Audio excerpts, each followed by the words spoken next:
Hey folks, welcome back. It's a blustery fall day here in central Pennsylvania in the United States. A lot of people still talking about the South Africa refugee program to come over here to the U.S. And there's a lot of angst and consternation about the intake questionnaire that was recently put on the website by the U.S. Embassy on the 4th of November 2025.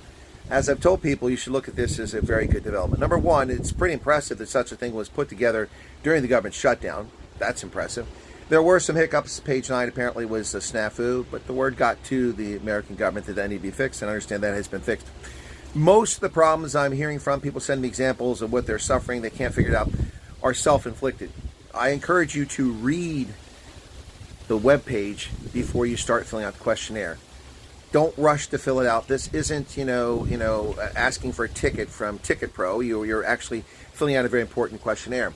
Much of the information is what you'll get on the form that comes with the I-590 or whatever that form is. Anyway, but a lot of people are asking me about what should they do in the interview, what should they say, and I've told people in the very beginning that I can't coach you on that. That's not my place. That's not legitimate for me to try to coach you on what to do. All I can tell you is to be honest and tell the truth.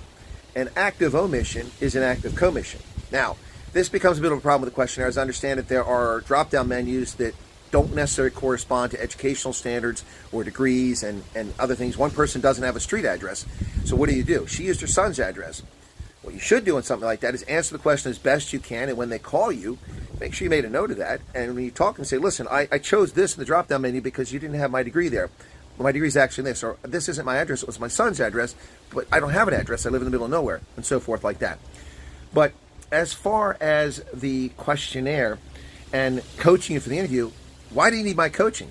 What questions are going to be asking? Think about it, folks. There's a very detailed questionnaire, which if you read the instructions says it will take you several hours to fill out. Let me ask you this question. Instead of me coaching you on what to say in an interview, because that's not my role, that's not legitimate, what do you think they're going to ask you?